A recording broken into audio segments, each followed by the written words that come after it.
Get your dirty hands off that dress before you stain it. Brad Thornton's voice cuts through the pristine silence of Gucci Beverly Hills like a whip. The pregnant black woman freezes, her fingers still touching the silk fabric of a $20,000 evening gown. Excuse me? Keisha Washington turns slowly, her 7-month belly prominent beneath her simple clothes. You heard me, that dress cost more than your car, hell, more than your house.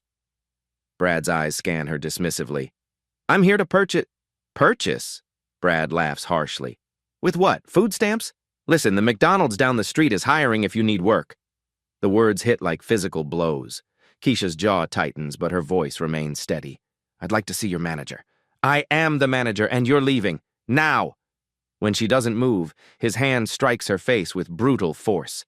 Keisha touches her burning cheek, pulls out her phone, and whispers into it, Marcus. Something in her tone makes Brad's blood run cold. What he doesn't know is that he just made the biggest mistake of his life. 48 hours earlier, Brad Thornton's iPhone alarm pierces the silence of his cramped Studio City apartment at 5:30 a.m. The generic white walls and IKEA furniture tell the story of someone still climbing, still reaching for something better. He rolls out of his queen-sized bed, checking his phone for overnight emails from corporate. 3 unread messages wait, including one marked urgent from Regional Director Patricia Hayes. Brad, Q4 numbers are down 12% across the Beverly Hills location. Corporate is reviewing management positions for 2025. Need immediate improvement in sales metrics. Promotion to regional depends on December performance. PH. The message hits like ice water. 8 years of 70-hour weeks. 8 years of smiling at customers who spend more on a handbag than he makes in 6 months. 8 years of watching lesser managers get promoted while he remains stuck in the same golden cage. He screenshots the email, adding it to a folder labeled Motivation that contains 47 similar messages spanning the last 3 years. His morning ritual begins with military precision. 20-minute workout in his living room. Protein shake made with generic powder bought in bulk from Costco. Shower with drugstore shampoo that he'll later cover with expensive cologne samples taken from the store. The irony isn't lost on him. He sells luxury he can't afford, surrounded by wealth that remains perpetually out of reach. The drive to Beverly Hills takes 53 minutes in traffic, giving him time to rehearse conversations with high-value customers. He practices his smile in the rearview mirror, adjusting his expression until it reaches the perfect balance of respectful and confident. The transition from his modest apartment to the gleaming streets of Beverly Hills happens gradually, each mile marking his ascent into a world where he belongs by employment, but not by birth. Gucci Beverly Hills sits like a temple on Rodeo Drive, its floor-to-ceiling windows displaying artifacts of impossible beauty. Brad arrives 30 minutes early, as always, using his security code to disable the alarm system. The silence inside feels sacred, each piece of merchandise arranged with museum-quality precision. He walks the perimeter slowly, adjusting handbags by millimeters, ensuring every surface gleams without fingerprints. The opening checklist takes exactly 27 minutes. Check inventory against yesterday's sales report. Verify cash drawer accuracy. Test security cameras, 12 angles covering every corner, every blind spot eliminated. Review the previous day's customer interaction notes, looking for patterns for opportunities missed. Sarah Carter, his assistant manager, arrives precisely at 8:45. Her punctuality, one of the reasons he trusts her above the other staff. Morning, Brad. Coffee? She holds up a Starbucks cup, the daily peace offering that maintains their professional relationship. Thanks. Did you see Patricia's email? Sarah's expression shifts, understanding immediately. They've worked together long enough for her to read the stress in his posture, the slight tension around his eyes that appears whenever corporate pressure intensifies. The promotion thing? December numbers decide everything. We can't afford any mistakes. The first customers arrive at 10 a.m. sharp. Mrs. Whitmore and her daughter, Beverly Hills royalty, who drop $15,000 without blinking. Brad activates his performance mode, becoming the person these customers expect. Knowledgeable, deferential, invisible until needed. He watches them browse, calculating commission percentages in his head, wondering if their casual purchase will be enough to move his monthly numbers into acceptable territory. By noon, the pattern is established. 6 customers, 4 sales, $38,000 in revenue. Respectable, but not exceptional. During his lunch break, Brad sits in the employee break room scrolling through LinkedIn, reading about former colleagues who've escaped retail management for corporate positions. Mark Thompson now works in luxury brand development. Jennifer Liu moved to corporate buying. Everyone seems to be advancing except him. "You know what the problem is?" he says to Sarah as they prepare for the afternoon shift. "The clientele is changing. People who can't afford to be here, treating this place like a tourist attraction." Sarah looks uncomfortable but doesn't respond. She's learned to navigate Brad's frustrations without commenting on the underlying implications.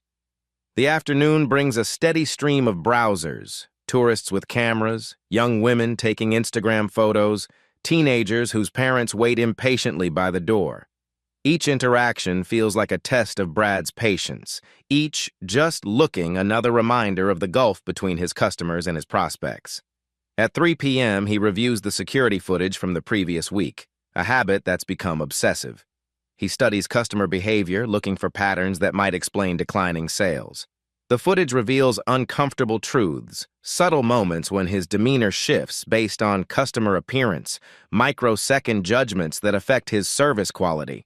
He tells himself it's about efficiency, about reading which customers are serious buyers versus casual browsers. The employee handbook sits on his desk, open to the section on inclusive customer service excellence.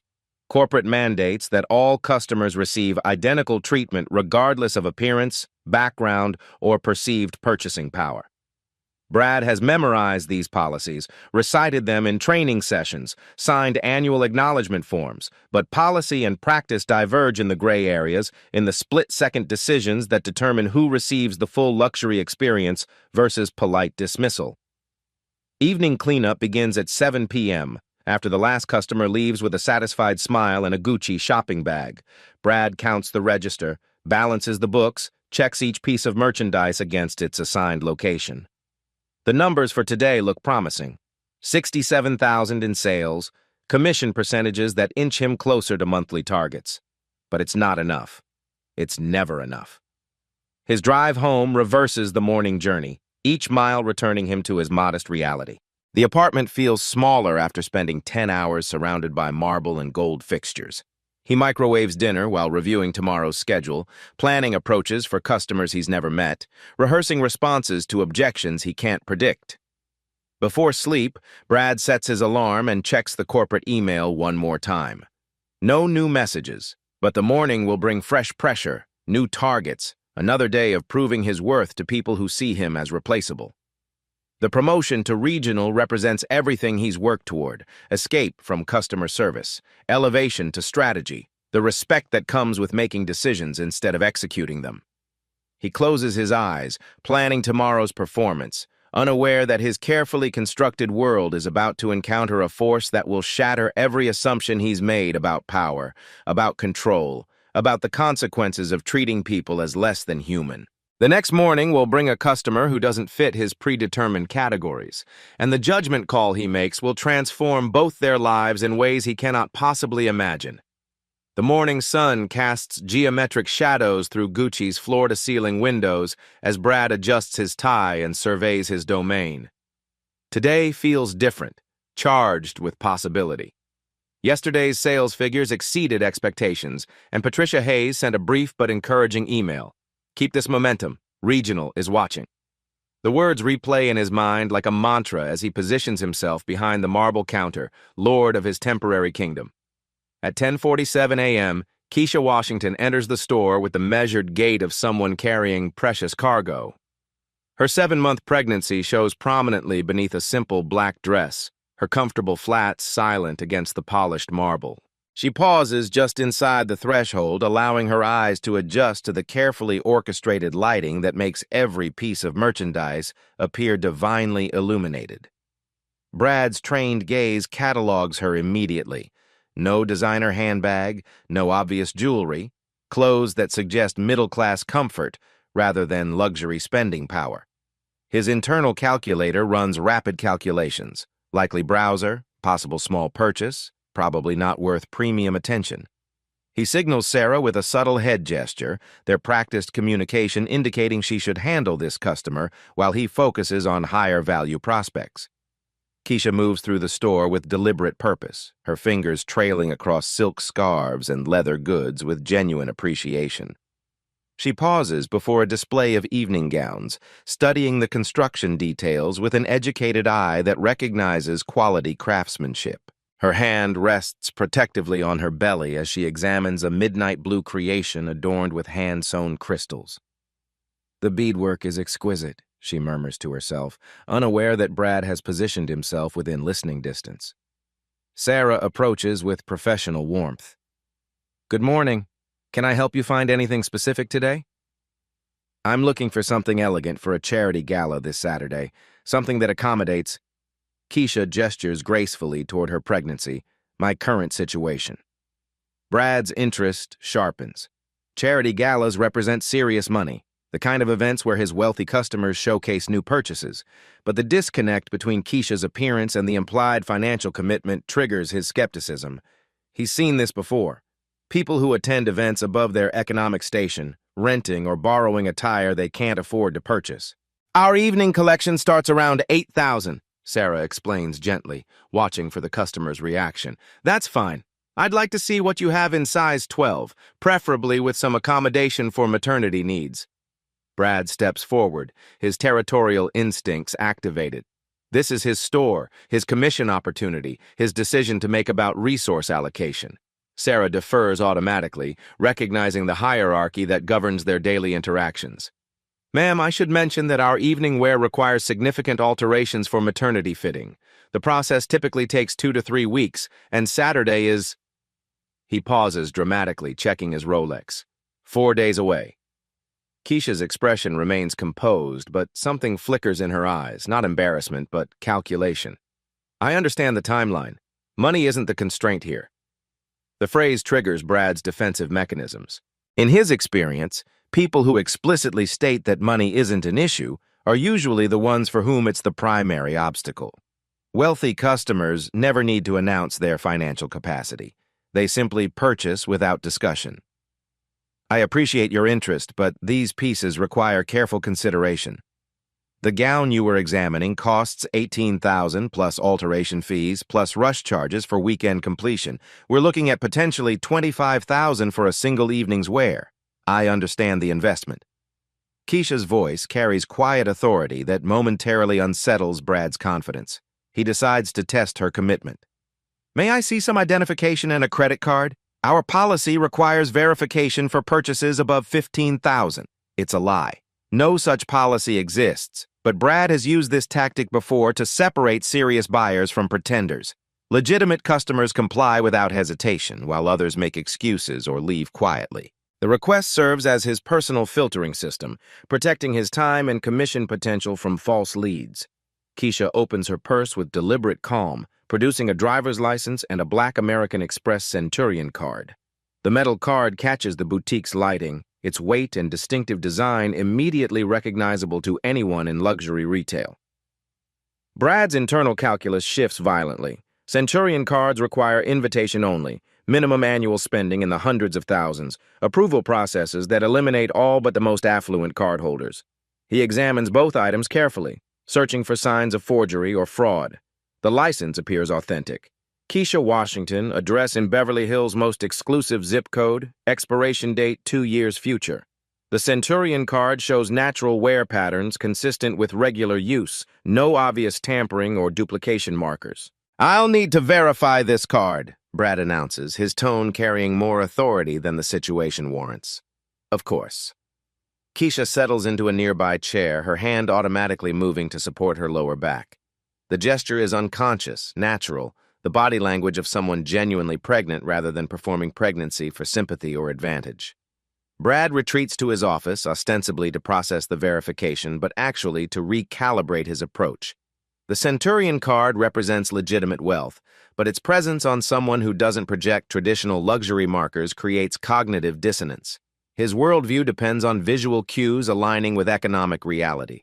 When they diverge, his training suggests suspicion rather than adaptation. The credit verification returns positive within 30 seconds. Available credit limit, no limit displayed. Recent transaction history, multiple five-figure purchases across luxury retailers in Beverly Hills, New York, and Paris. Payment history, flawless. The data confirms what Brad doesn't want to acknowledge. This customer possesses the financial resources to purchase anything in his store. He returns to find Keisha studying her phone, responding to what appears to be business emails. Her posture and phone manner suggest executive-level responsibility, someone accustomed to making decisions rather than seeking approval. The disconnect between his initial assessment and accumulating evidence creates an uncomfortable tension he chooses to resolve through continued skepticism rather than revised judgment. The card verifies, but I'm concerned about the alteration timeline, he says, returning her identification. These aren't off-the-rack pieces. They require specialized fitting, custom adjustments. Saturday delivery seems unrealistic. Keisha looks up from her phone, and for the first time, Brad glimpses something steel-hard beneath her polite exterior. I'm sure you'll find a way to make it work. The gala is important to me. Something in her tone suggests that what's important to her tends to happen, regardless of obstacles or inconvenience to others. Brad feels the first stirring of genuine unease, as if he's misjudged not just her financial capacity, but something far more fundamental about the power dynamics in this room. The afternoon sun has shifted, casting longer shadows through the boutique windows, and Brad realizes that his comfortable assumptions about customer categories and social hierarchies are about to be tested in ways he never anticipated. The Centurion card sits on Brad's marble counter like a dark mirror, reflecting the boutique's crystal lighting in ways that make him increasingly uncomfortable. He's handled these cards before, perhaps a dozen times in 8 years, and each encounter involved customers whose appearance immediately telegraphed their wealth. Hermes bags, Cartier watches, the subtle markers that announce financial aristocracy before a word is spoken. Keisha Washington possesses none of these visual cues, creating a cognitive dissonance that Brad's rigid worldview cannot easily accommodate. There seems to be an issue with our card processing system today, he announces, his voice carrying the artificial authority of someone manufacturing obstacles. Technical difficulties with high-limit transactions. Keisha's eyebrows rise slightly, the first crack in her composed facade. I see. What would you suggest? The question hangs in the air between them, loaded with implications Brad doesn't yet understand. Her tone remains perfectly professional, but something underneath suggests this isn't the first time she's encountered institutional resistance disguised as technical problems. Perhaps you could provide a secondary form of payment, or we could schedule the purchase for when our systems are fully operational. Brad watches carefully for signs of the frustration he expects, the telltale fidgeting, the defensive explanations about credit limits, the gradual retreat that confirms his suspicions about her financial authenticity. Instead, Keisha reaches into her purse and produces a second card, Platinum American Express, followed by a Chase Sapphire Reserve, then a Goldman Sachs private client card that Brad has never seen in person. Will any of these work with your system? She asks mildly. The array of premium credit cards creates an uncomfortable tableau on his counter. Each represents significant wealth, exclusive access, the kind of financial profile that should make him immediately deferential. Yet their presence on someone who doesn't conform to his visual expectations triggers deeper resistance rather than acceptance. The issue isn't the specific card, Brad improvises, his lie becoming more elaborate. It's the processing threshold. Corporate has implemented new security protocols for transactions above 20,000, enhanced verification requirements. Keisha shifts in her chair, one hand supporting her lower back while the other rests on her pregnant belly. The movement draws attention to her condition, emphasizing her vulnerability in this moment of manufactured difficulty. Any reasonable person would offer assistance, suggest she sit more comfortably, perhaps bring water or adjust the air conditioning. Brad notices her discomfort but interprets it as weakness rather than a call for basic human decency. What verification do you need? She asks. Employment documentation, recent tax returns, bank statements showing sufficient liquidity. The standard protocols for high-value purchases. Each requirement is fabricated, designed to create barriers that will encourage her departure. No luxury retailer demands tax returns for credit card purchases. The protocols he describes exist only in his imagination, weapons deployed to protect his time and commission potential from customers who don't meet his arbitrary standards. Keisha pulls out her phone and begins typing with swift efficiency. Should I have my accountant send the documents directly, or would you prefer I handle the transfer myself? The response deflates Brad's strategy. Customers who possess accountants willing to produce same-day documentation occupy rarefied financial territory. His manufactured obstacles are being met with resources he didn't anticipate, solutions that suggest depth of wealth rather than surface pretension. That won't be necessary, he says quickly, realizing his deception has reached its sustainable limit. Let me check with the corporate about expediting the verification process. He retreats to his office again, ostensibly to make official inquiries, but actually to regroup and develop a new approach. Through the glass partition, he watches Keisha respond to what appears to be urgent business communications. Her phone manner projects executive authority, brief, decisive responses that suggest others wait for her decisions rather than the reverse. The contradiction between her modest appearance and obvious professional importance creates frustration rather than enlightenment. Sarah approaches his office door, her expression concerned. "Brad, is everything okay with that customer? She seems legitimate to me."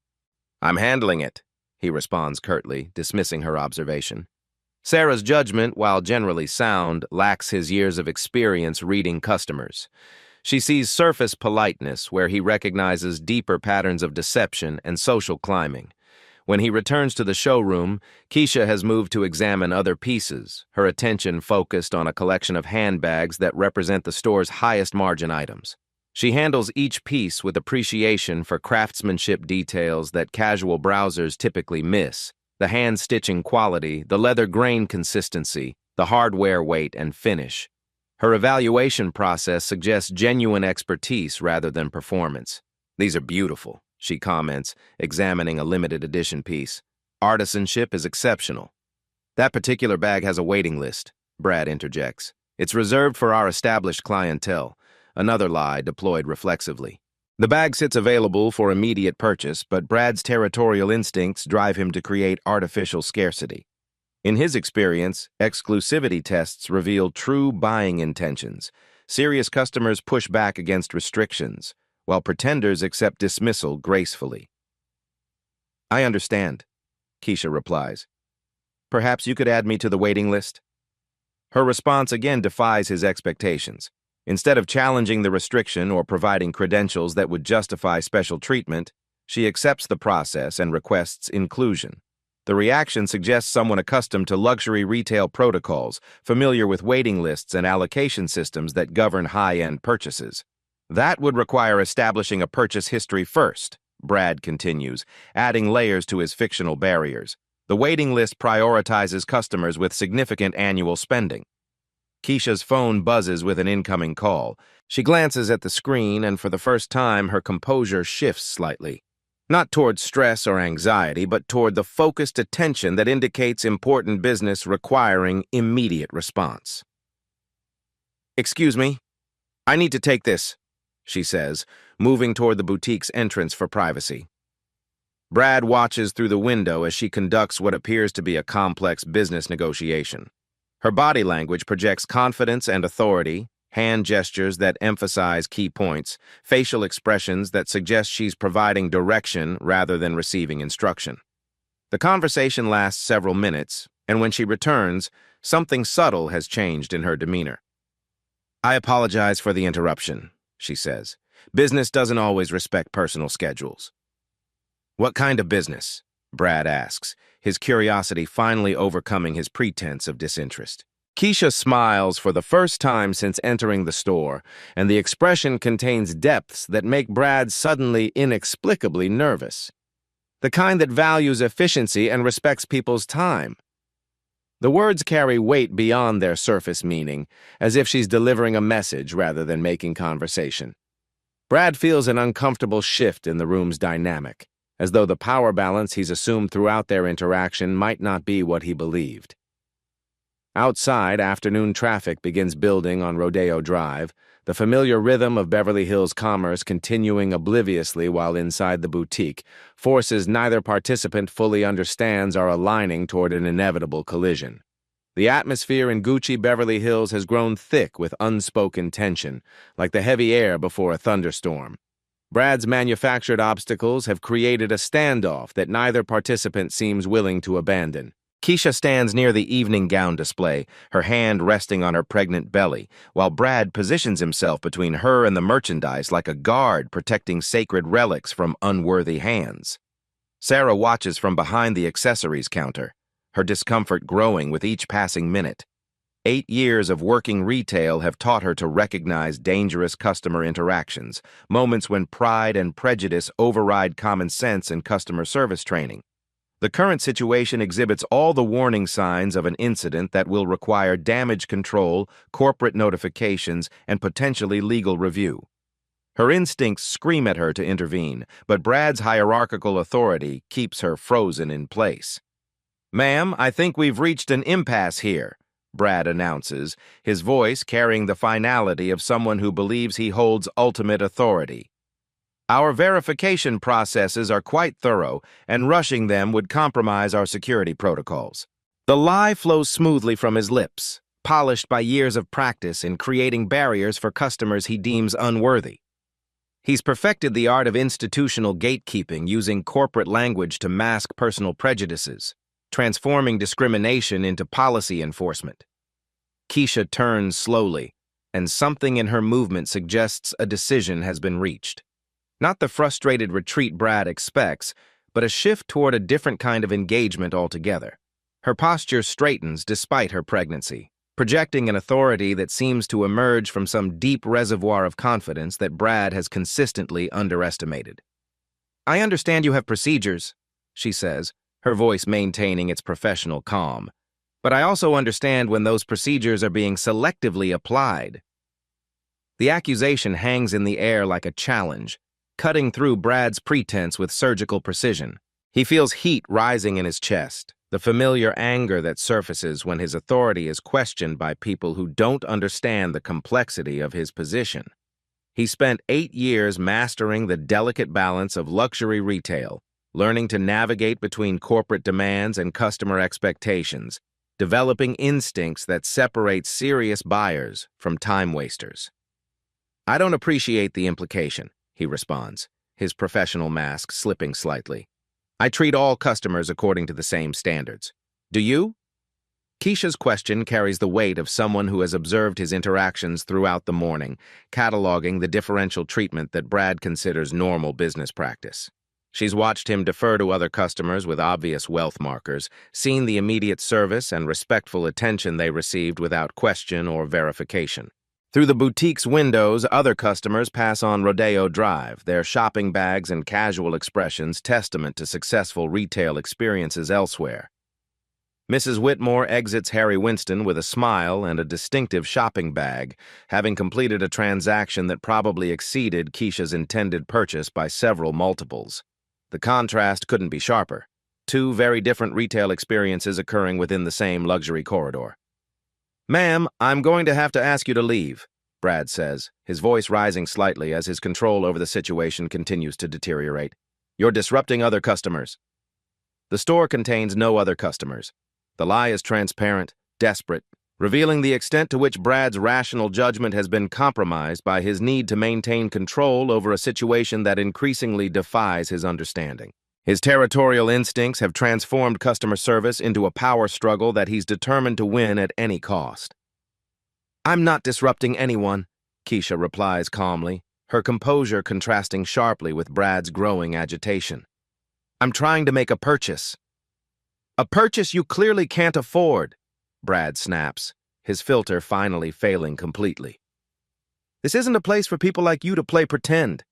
The words escape before his professional training can contain them, revealing the prejudices that have guided his behavior throughout their interaction.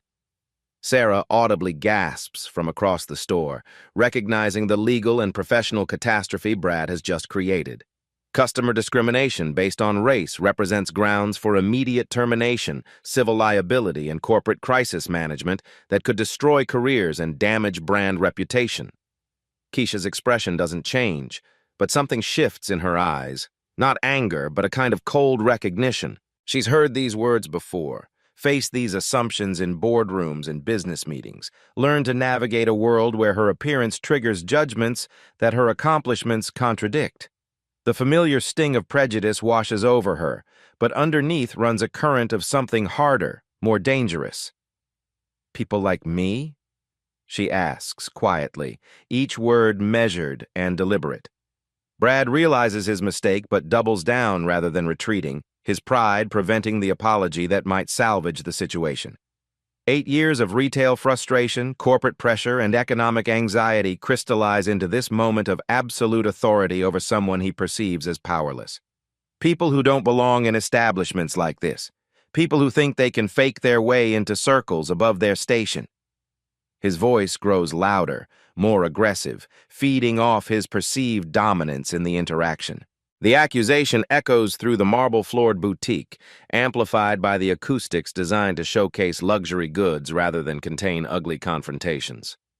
Sarah moves closer, her instincts telling her to intervene before the situation escalates beyond recovery, but her employment status keeps her silent. "Brad, maybe we should," she begins tentatively.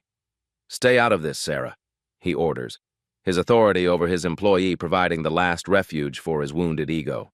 "I'm handling this situation." Keisha steps forward, not aggressively but with the measured movement of someone who has reached the limits of her patience. Her pregnancy makes the gesture even more powerful, emphasizing the vulnerability of someone who should be receiving protection rather than harassment. The image creates a striking tableau, a pregnant woman facing down institutional prejudice in a temple of luxury consumption. "You have no idea who you're talking to," she says, her voice carrying a warning rather than a threat. "I know exactly who I'm talking to," Brad responds, his anger overriding every instinct for self-preservation. "Someone who thinks showing up with fake credit cards and attitude will get her respect she hasn't earned." The accusation of fraud crosses a legal line that transforms their interaction from poor customer service into potential defamation. Sarah recognizes the shift and pulls out her phone, not to call security, but to document what she increasingly believes will require corporate legal review. The situation has moved beyond customer service recovery into crisis management territory. Keisha reaches into her purse and produces her phone, scrolling to a contact that makes her expression soften slightly. For a moment, her professional armor drops, revealing the woman beneath, pregnant, tired, dealing with hormones and physical discomfort, while trying to accomplish a simple shopping task that has become a battlefield over basic human dignity. "I'm going to make a phone call," she announces with quiet authority. "When I'm finished, you're going to wish you had treated me with basic human decency." Brad laughs, a sound devoid of humor and filled with contempt. "Lady, I don't care who you think you know. This is my store, my rules, my decision about who gets to shop here." "Your store?" Keisha's eyebrows rise with genuine amusement. "Interesting perspective." She begins dialing, and something about her posture while placing the call triggers alarm bells in Brad's subconscious. This isn't someone calling for support or validation. This is someone activating resources, initiating processes that will have consequences he cannot predict or control. Her body language projects the confidence of someone accustomed to having her calls answered immediately, her requests prioritized, her problems solved efficiently. "Don't waste my time with whatever performance you're planning," Brad says, but his voice carries less conviction than before. When Keisha attempts to move toward the store's entrance for privacy during her call, Brad makes the decision that will define both their futures. He steps directly into her path, using his physical presence to intimidate a pregnant woman into compliance with his arbitrary authority.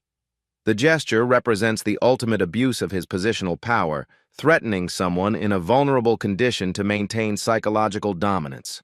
"You're not going anywhere until we resolve this," he declares, his voice shaking with adrenaline and misplaced righteousness. The confrontation has attracted attention from pedestrians outside, their faces pressed against the boutique's windows as they witness what appears to be harassment of a pregnant customer by store management.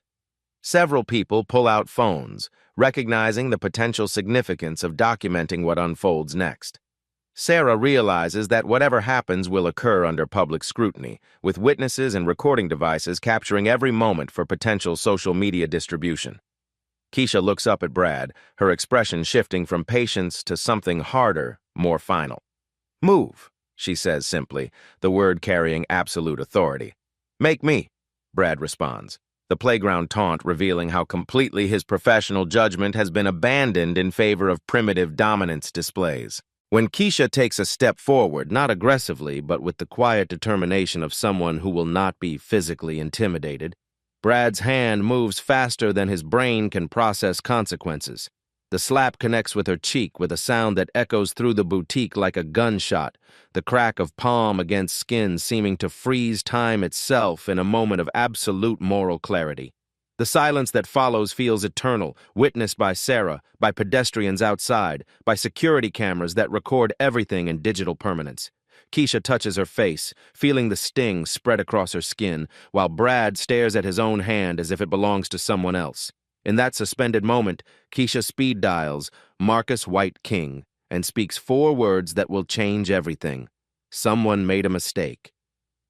The 34th floor of Goldman Sachs Tower gleams with the sterile perfection of financial power. Marcus Washington sits behind a curved desk made from a single piece of Brazilian rosewood, his attention divided between 6 monitors displaying real-time market data from around the globe. Numbers cascade in green and red streams, cryptocurrency valuations, forex movements, algorithmic trading patterns that respond to his commands with mechanical precision. At 34, Marcus controls financial networks that most people cannot comprehend. His hedge fund manages $47 billion in assets, but that represents only the visible portion of his empire. Underground, he orchestrates cryptocurrency movements that can destabilize entire national economies, manipulates market sentiment through carefully timed social media campaigns, and maintains relationships with power brokers who prefer to operate in shadows rather than boardrooms. His phone displays 17 missed calls from various business contacts, but when Keisha White King appears on the screen, everything else becomes irrelevant. He answers before the first ring completes, his voice immediately shifting from the calculated coldness he uses with business associates to something warmer, more protective. "Hey, beautiful. How's shopping going? Someone just put their hands on me." The words hit Marcus like ice water in his veins. His body goes completely still, every muscle tensing as his mind processes the implications. In their 5 years together, Keisha has faced discrimination, microaggressions, and institutional barriers, but physical violence represents a line that transforms his response from economic pressure to something far more personal and permanent. "Where? Who?" His voice carries the deadly calm that his enemies have learned to fear. "Gucci, Beverly Hills. The manager, Brad something. I'm fine, the baby's fine, but..." Keisha's voice carries controlled anger rather than fear, which somehow makes Marcus's rage burn hotter. She shouldn't have to maintain composure after being assaulted. She shouldn't have to manage his emotional response while dealing with her own trauma. "I'm fine, baby's fine. Just thought you should know." Marcus closes his eyes, visualizing Keisha 7 months pregnant, trying to shop for their charity gala, encountering the kind of prejudice that his wealth and power are supposed to shield her from. The image of someone striking his pregnant wife triggers something primitive in his chest, a protective fury that threatens to override his strategic thinking. "I'll handle it. Go home, now." He hangs up and immediately begins typing commands into his computer system. Within seconds, his screen fills with information about Brad Michael Thornton, age 38, Beverly Hills resident, Gucci employee for 8 years. Social security number, credit history, employment records, family background. The digital trail that defines a modern life spreads across his monitors like an X-ray revealing every vulnerable organ. Marcus reaches for his secure phone line, the encrypted device that connects him to a network of financial operatives who execute his instructions without questions or moral reservations. These are not criminals in the traditional sense, but specialists who understand that wealth, properly applied, can accomplish anything that violence or intimidation might achieve, with far less risk and infinitely more precision. "Jimmy, I need a complete workup on someone, everything." He reads Brad's information while his fingers continue typing, accessing databases that most law enforcement agencies cannot penetrate. Financial records, employment history, family assets, debt obligations, insurance policies, investment accounts. I want to know where every dollar came from and where it's going. The response comes back within minutes. Brad Thornton earns $68,000 annually plus commission, maintains a modest investment portfolio, carries standard debt loads for someone his age and income level. His parents own property in Pasadena worth approximately $800,000. His sister works in marketing. His ex-wife received a small settlement 3 years ago. A perfectly ordinary financial profile belonging to someone who has just made an extraordinarily dangerous enemy. Marcus opens a new application that connects him to currency markets operating beyond traditional regulatory oversight. His fingers move across the keyboard with surgical precision, initiating a sequence of events that will unfold over the coming hours like dominoes arranged by a master strategist. Brad Thornton's world will collapse not through dramatic gestures, but through the methodical application of economic pressure at every vulnerable point in his life. The first strike targets Brad's credit score. A few keystrokes trigger algorithmic trading patterns that create artificial debt obligations, phantom charges that will appear on his credit report as legitimate financial commitments. His score will drop by 200 points within the hour, automatically triggering review clauses in his existing loan agreements. Next, Marcus accesses real estate databases to identify Brad's apartment building ownership structure. The property belongs to a holding company that relies on commercial loans from 3 different banks. Marcus owns significant stakes in 2 of those banks and maintains leverage over the third through cryptocurrency holdings that serve as collateral for major investment positions. A few strategic conversations will create irregularities in the building's financing that require immediate tenant relocations. His personal phone buzzes with a text from Keisha. "Home safe. Love you." The message provides temporary relief, confirming she's out of immediate danger, but also refocuses his attention on the systematic destruction he's orchestrating. This isn't about revenge. It's about ensuring that Brad Thornton's actions have consequences proportional to their moral gravity. Someone who would strike a pregnant woman lacks the judgment to manage other people's property or represent luxury brands. Marcus opens communication channels to 3 different private investigation firms, companies that specialize in corporate due diligence and background verification. By evening, they'll have compiled comprehensive reports on Brad's professional history, identifying any pattern of discriminatory behavior that could support legal action or corporate intervention. His final call goes to Patricia Hayes, Gucci's regional director. Marcus has never met Patricia personally, but his firm manages pension funds for several luxury retail companies, and his political donations have supported trade policies that benefit their international operations. These connections create leverage that operates below the level of obvious corruption while ensuring his concerns receive immediate attention. "Patricia, this is Marcus Washington. I believe we have mutual friends in the luxury retail space."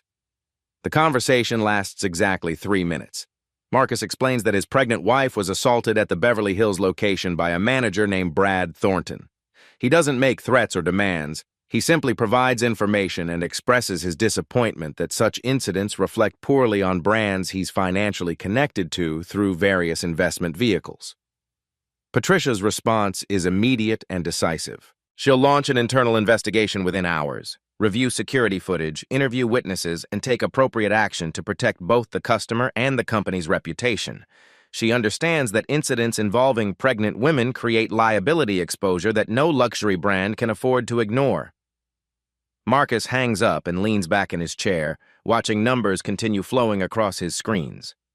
The financial mechanisms he's set in motion will operate with mathematical precision, each component designed to create maximum impact while maintaining plausible deniability. Brad Thornton struck his wife, but the consequences will appear to emerge from market forces and corporate policies rather than personal retaliation. His intercom buzzes. "Mr. Washington, your wife is on line 1. Marcus switches to his personal line, his voice immediately softening. "How are you feeling?" "Tired, angry, but okay." Keisha's voice carries the exhaustion of someone who has spent too much energy dealing with other people's prejudices. "Did you do what I think you did?" Marcus smiles for the first time since her call. I have no idea what you're talking about. I've been analyzing market trends all afternoon. The lie contains enough truth to be technically accurate while acknowledging the understanding that exists between them. Keisha knows his capabilities, understands the resources at his disposal, recognizes that certain problems simply disappear when they threaten her safety or dignity. Outside his office windows, Los Angeles spreads beneath him like a circuit board, millions of individual lives connected by invisible networks of money, power, and consequence. Somewhere in that vast grid, Brad Thornton's carefully constructed existence is beginning to unravel, one algorithmic adjustment at a time. The phone call that changed everything is complete, but its effects are just beginning to ripple outward through systems that Brad could never have imagined might be connected to a simple retail transaction gone wrong. The first video appears on TikTok at 2:47 p.m., uploaded by 18-year-old Madison Carter, who was window shopping with friends when she witnessed the confrontation through Gucci's floor-to-ceiling windows. The 30-second clip captures the moment of impact, Brad's hand striking Keisha's face, her stunned reaction, the frozen silence that follows. Madison's caption reads, OMG, this manager just slapped a pregnant black woman at Gucci Beverly Hills #justice #Gucci Beverly Hills #pregnant and attacked. Within 17 minutes, the video accumulated 4,000 views. The algorithm recognizes engagement patterns that indicate viral potential. Rapid sharing, emotional comments, the kind of moral outrage that transforms casual scrollers into active participants. TikTok's recommendation engine begins pushing the content to users who engage with social justice topics, luxury retail content, and pregnancy-related material. Sarah Carter, Brad's assistant manager and Madison's older sister, receives a frantic text at 3:15 p.m. Sarah, is this your store? This is everywhere right now. The attached link leads to her sister's video, now approaching 50,000 views and climbing exponentially. Sarah's stomach drops as she recognizes the confrontation she witnessed but was powerless to prevent. Her position in the hierarchy kept her silent during the incident, but now the silence feels like complicity. The video spawns immediate remixes and response content. User at Justice for All creates a split-screen comparison showing differential treatment of customers, contrasting footage of Brad's deferential service to wealthy white customers with his aggressive confrontation with Keisha. The stark visual evidence removes any ambiguity about discriminatory behavior patterns. Instagram picks up the story through cross-platform sharing. Influencer at Luxury Lifestyle, with 2.3 million followers, reposts the video with commentary. This is exactly why representation matters in luxury retail. How many women have experienced this but didn't have it recorded? #Gucci accountability #luxury for all. Her amplification introduces the story to demographics beyond TikTok's primary user base, reaching affluent consumers who represent Gucci's core customer demographic. Twitter's trending algorithm identifies #Gucci Beverly Hills as rapidly ascending toward nationwide visibility. The hashtag generates 17,000 tweets in the first hour, with engagement patterns indicating sustained rather than temporary interest. Celebrity accounts begin engaging with the content, adding their platform's reach to the growing digital storm. Actress and activist Zendaya tweets at 4:22 p.m. Pregnant women deserve safety and respect, not violence, period. At Gucci, what are you doing about this? Her 47 million followers receive immediate notification, transforming the incident from viral content into mainstream news material. The Beverly Hills Police Department's social media monitoring system flags the incident at 4:45 p.m. Sergeant Martinez, responsible for public relations, watches the TikTok video 3 times before initiating department protocol for high-visibility incidents. The footage clearly shows assault against a pregnant woman, creating legal obligations regardless of the viral attention. He begins drafting incident reports while coordinating with patrol units to visit the Gucci location. Gucci's corporate crisis management team assembles in their New York headquarters conference room at 5 p.m. Eastern Time.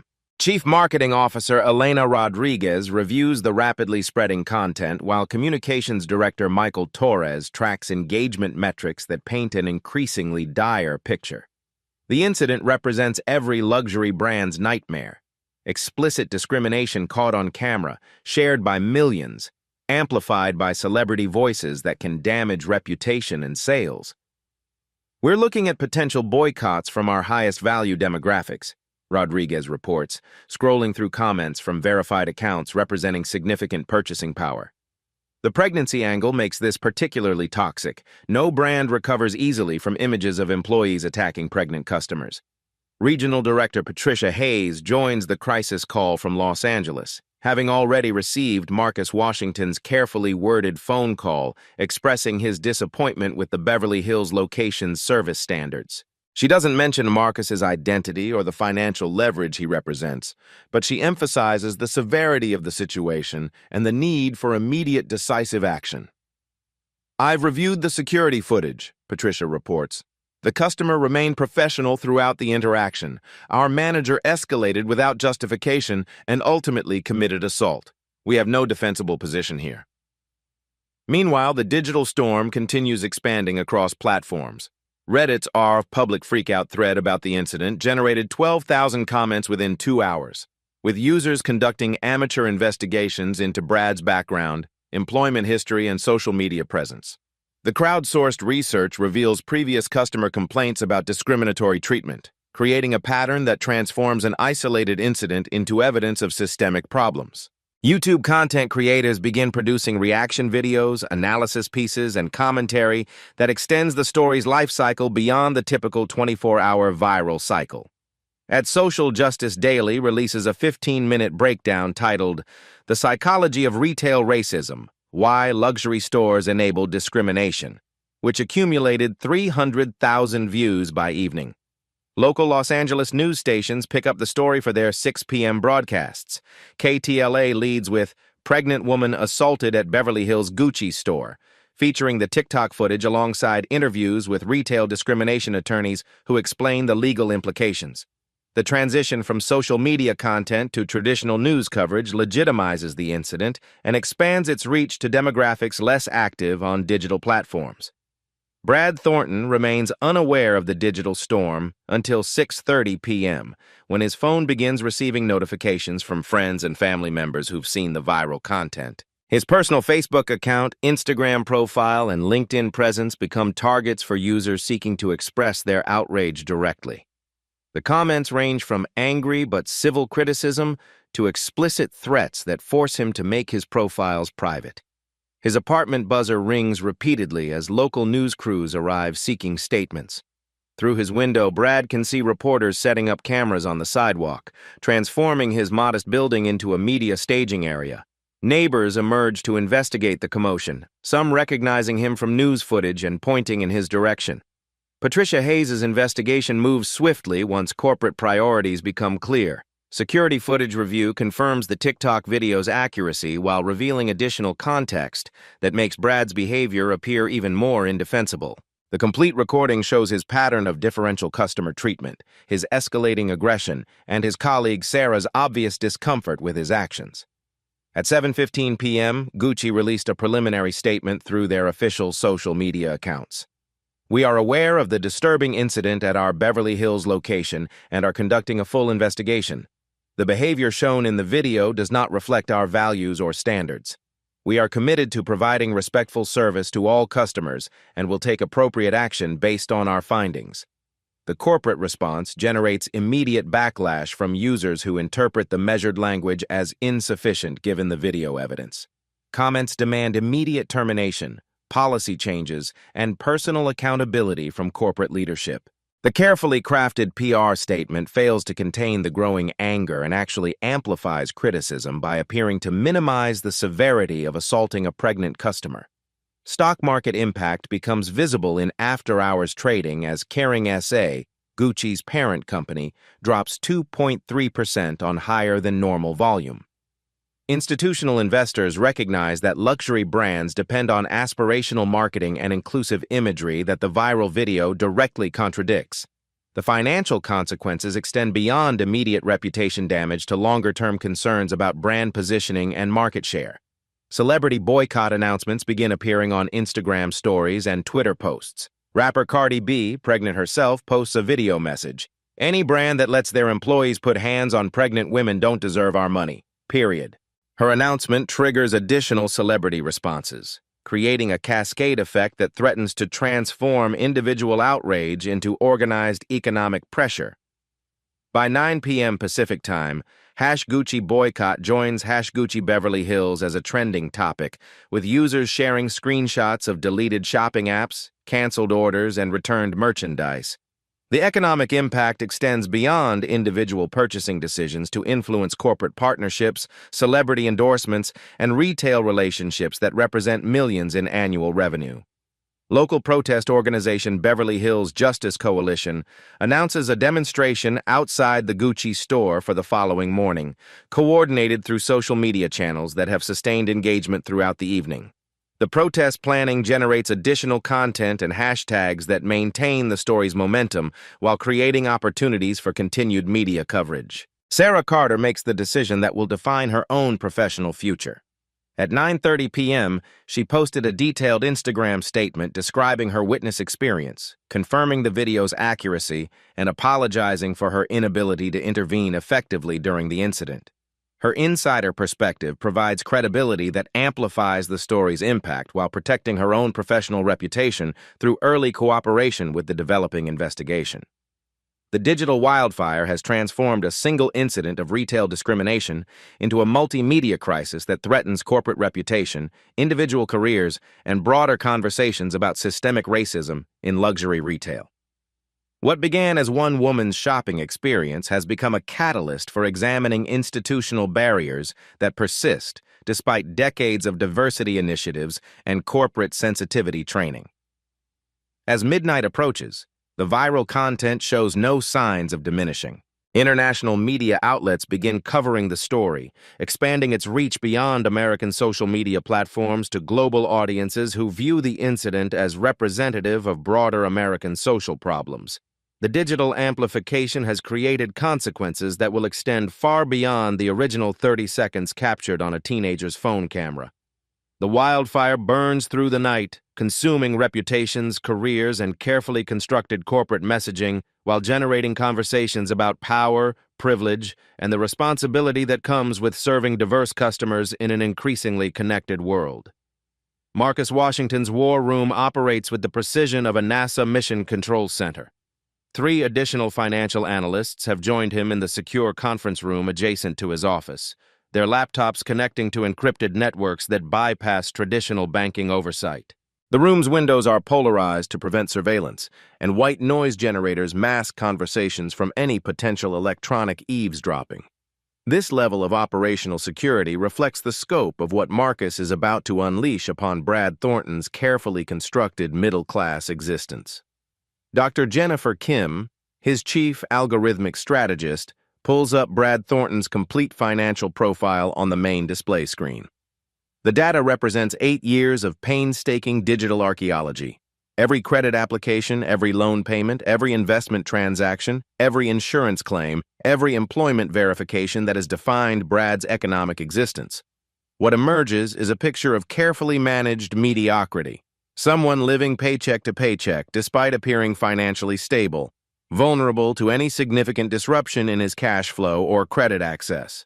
Standard middle-class debt structure, Dr. Kim reports, highlighting key vulnerabilities in red across the sprawling financial map. Mortgage with 18% equity, 3 credit cards with rotating balances totaling $47,000, car loan with 31 months remaining at 6.9% interest. Total debt-to-income ratio of 42%, which means he's operating within acceptable parameters but has minimal cushion for unexpected expenses or income disruption. Marcus studies the numbers with the cold calculation of a predator analyzing prey. Brad's financial stability depends entirely on maintaining his current income while servicing existing obligations according to predetermined schedules.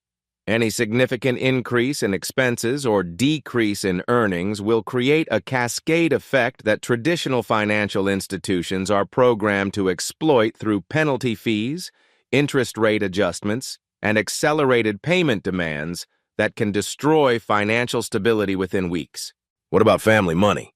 Marcus asks, remembering Brad's confident demeanor despite his modest income and the entitlement that suggested inherited rather than earned privilege. Dr. Kim switches to a secondary screen displaying the Thornton family's generational wealth analysis, compiled through property records, tax assessments, probate filings, and corporate ownership databases. Parents own property in Pasadena valued at $800,000, but it's leveraged through a home equity line of credit that they've been drawing against for the last 3 years to maintain lifestyle standards. Sister's marketing job provides stable but not exceptional income. Grandmother's trust fund was depleted in 2019 to cover medical expenses. The family presents well but operates on tight margins with declining assets. The revelation satisfies Marcus's understanding of class dynamics in Los Angeles. The Thorntons represent old California money that has been diluted across generations, maintaining social appearances while struggling with the economic realities of inherited property taxes, maintenance costs, and lifestyle expectations that exceed actual earning capacity. They possess the arrogance of wealth without its current reality. Begin with credit disruption, Marcus instructs, his voice carrying the quiet authority of someone accustomed to moving millions with simple commands. I want his credit score to drop below 500 within 4 hours through legitimate algorithmic adjustments.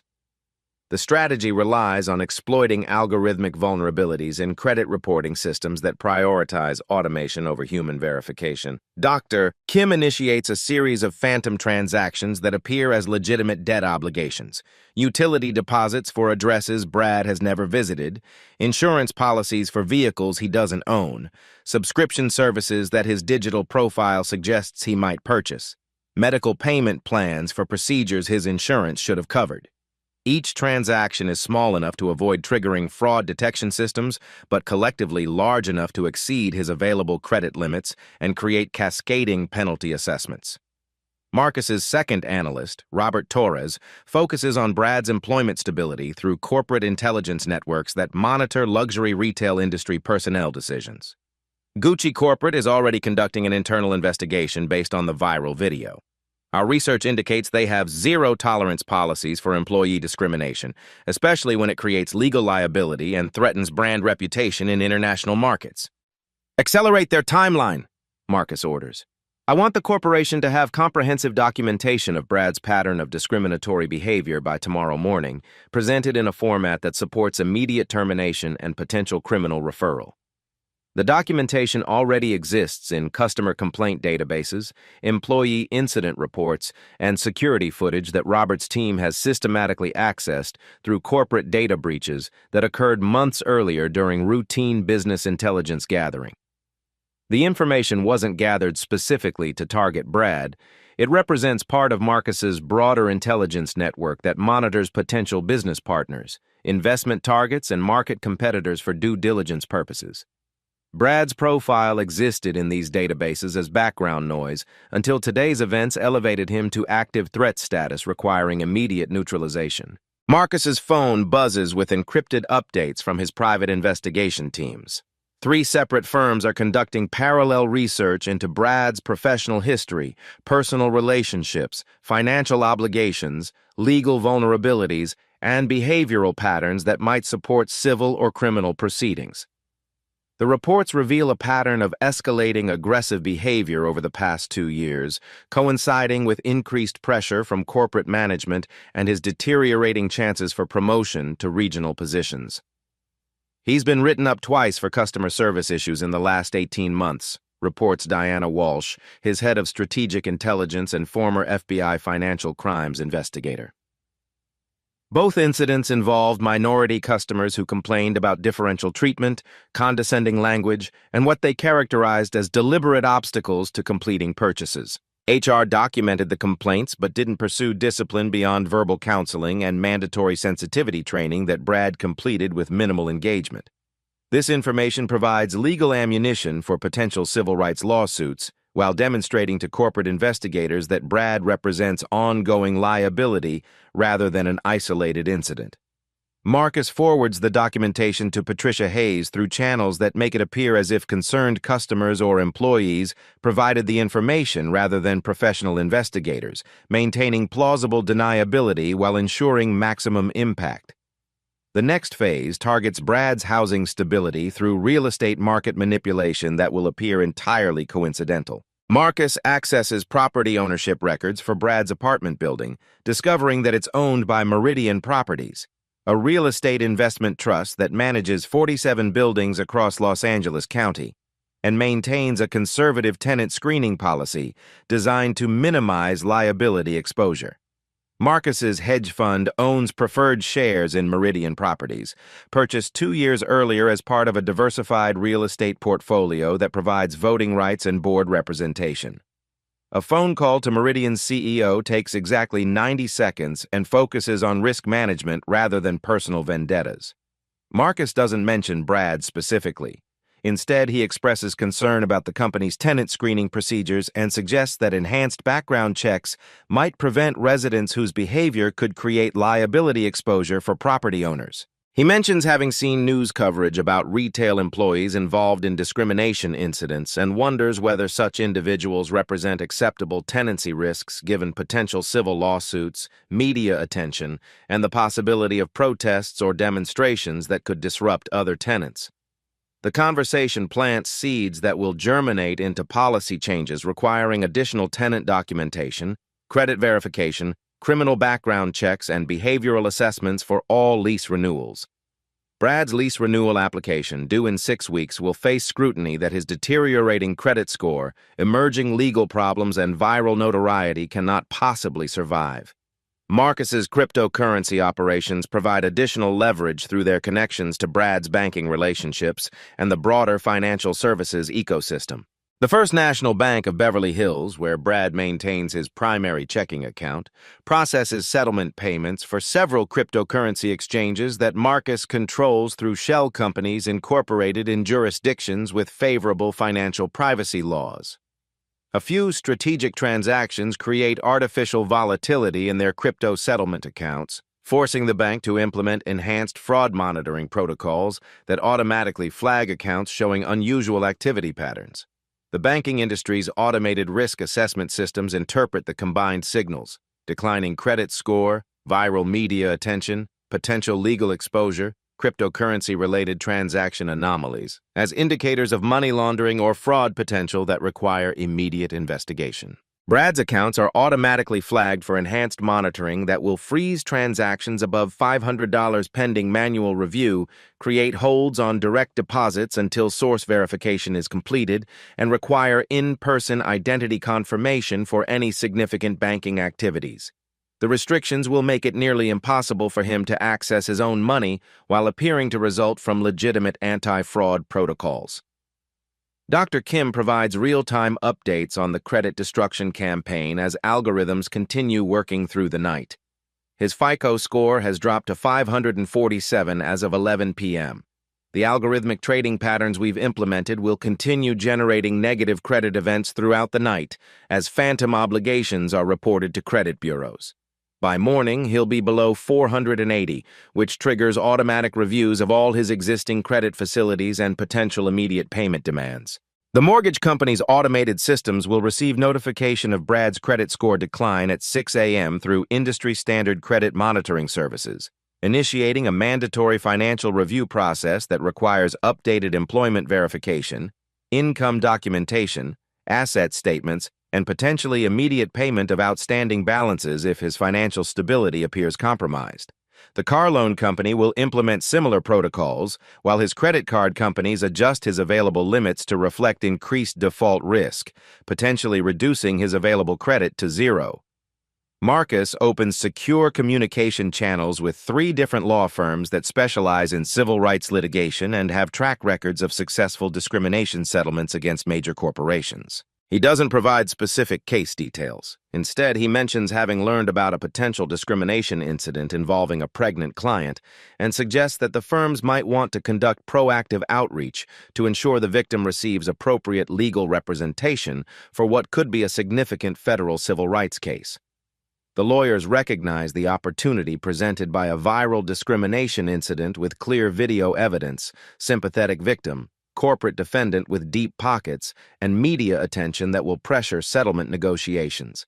Within hours, they'll be contacting Keisha with offers of free legal consultation, transforming what might have remained a personal grievance into a federal civil rights lawsuit with potential for significant monetary damages and systemic policy changes. Robert Torres reports progress on corporate pressure campaigns designed to ensure Brad's termination occurs in the most damaging possible manner. Patricia Hayes has scheduled an emergency meeting with Gucci's legal department for 8 a.m. tomorrow. The documentation we've provided gives them grounds for immediate termination and potential criminal referral to local prosecutors for assault charges. The termination seems inevitable, but Marcus wants to ensure that Brad's employment ends in a way that maximizes future legal and financial consequences. Make sure they understand the importance of documenting everything properly for potential litigation support. They need to create records that show Brad was a known problem employee whose behavior was inadequately addressed. His instruction ensures that Brad's personnel file will contain detailed records of policy violations, customer complaints, and behavioral patterns that support civil rights claims, while protecting Gucci from accusations of inadequate supervision or training. The documentation transforms Brad from a former employee into a liability that the company will aggressively distance itself from through cooperation with any legal proceedings. The insurance dimension of Marcus's strategy targets Brad's personal liability coverage through industry databases that track high-risk individuals and automatically adjust coverage terms. Auto insurance companies regularly review customer profiles for behavior that indicates increased risk exposure. The viral video of Brad assaulting a pregnant customer represents exactly the kind of liability indicator that triggers policy review and potential cancellation. Marcus's team generates insurance industry reports that flag Brad as a high-risk customer based on publicly available information about his involvement in a discrimination incident. The reports suggest that individuals who engage in aggressive behavior toward vulnerable populations represent elevated liability for auto insurance claims, property damage, and personal injury lawsuits that could cost insurers millions in settlements. By 1 a.m., the financial earthquake has generated visible tremors throughout Brad's economic ecosystem. His credit cards show declined transactions when he attempts to order dinner delivery, his bank accounts reflect fraud monitoring delays that prevent ATM access, and his mortgage company has initiated preliminary discussions about payment acceleration clauses that could demand immediate payment of his remaining loan balance. Marcus reviews the evening's work with quiet satisfaction while monitoring social media coverage that continues amplifying the incident's impact. Brad Thornton struck his pregnant wife, but the consequences will unfold through legal and financial channels that create permanent records and lasting accountability. Unlike physical retaliation, economic warfare leaves paper trails that support legitimate legal proceedings while ensuring that Brad's actions follow him indefinitely through credit reports, employment background checks, and legal databases. Phase 2 begins tomorrow morning.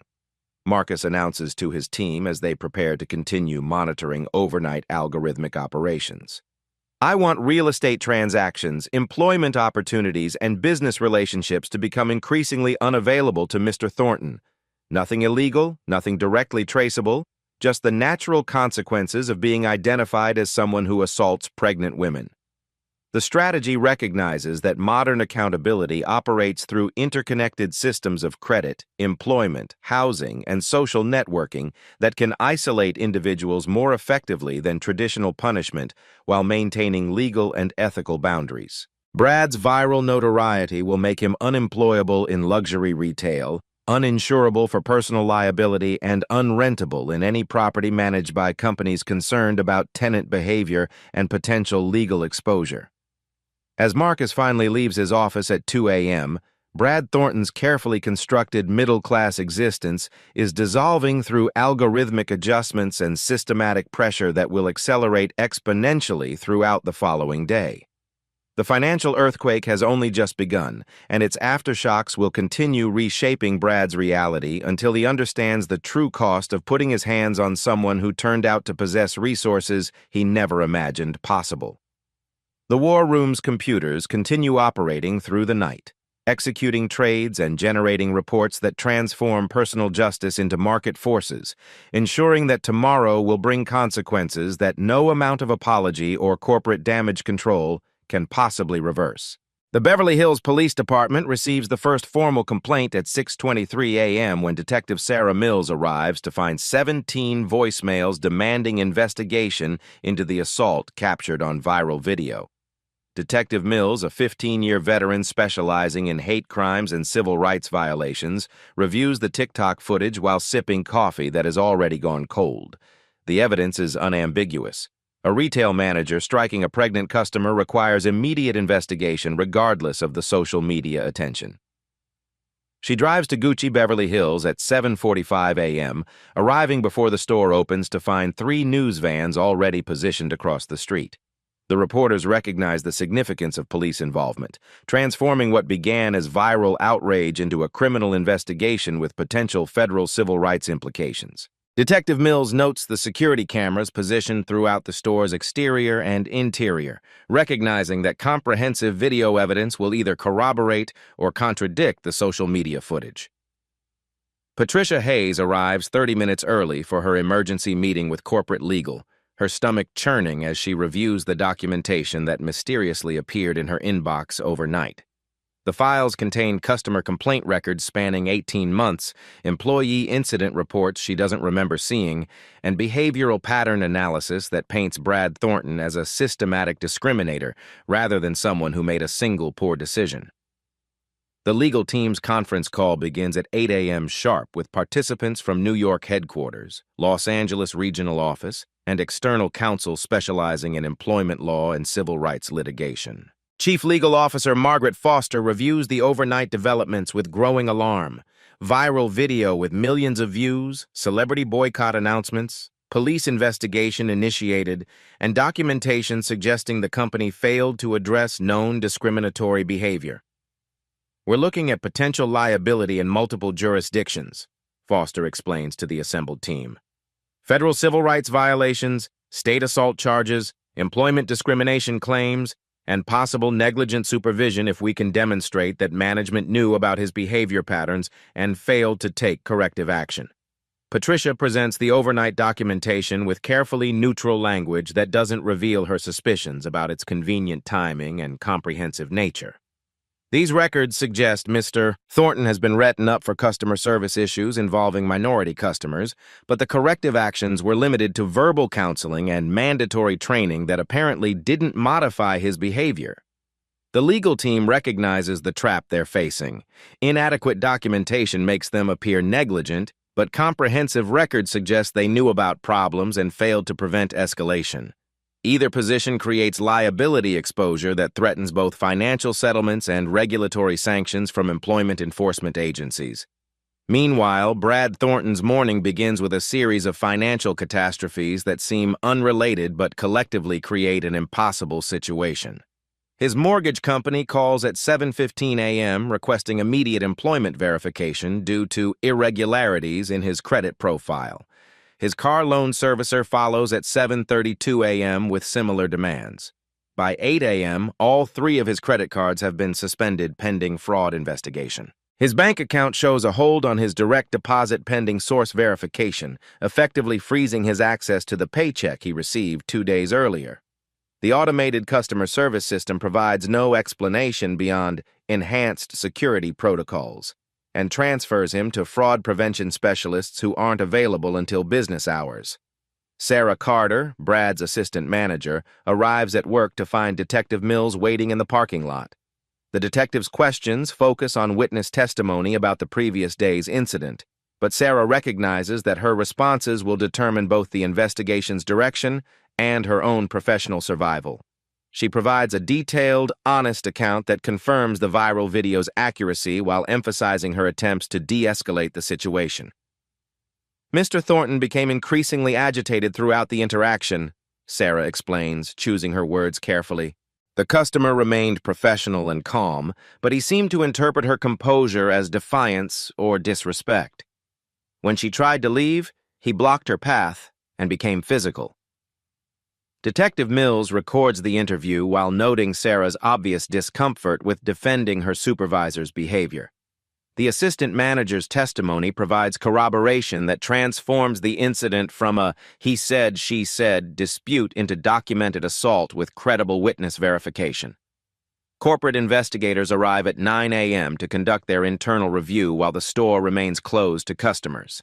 Security footage from 12 different camera angles provides comprehensive documentation of the entire incident, revealing details that the viral video couldn't capture. The complete recording shows Brad's pattern of differential treatment, his escalating aggression, and the clear racial dynamics that influenced his behavior. The investigators discover additional footage from the previous week showing similar patterns. Subtle but unmistakable differences in how Brad interacts with customers based on their apparent race, age, and perceived economic status. The evidence suggests systematic discrimination rather than an isolated incident, strengthening potential civil rights claims while undermining any corporate defense based on employee training or policy enforcement. Brad's attempts to reach Patricia Hayes go directly to voicemail as corporate damage control protocols isolate him from decision-making processes.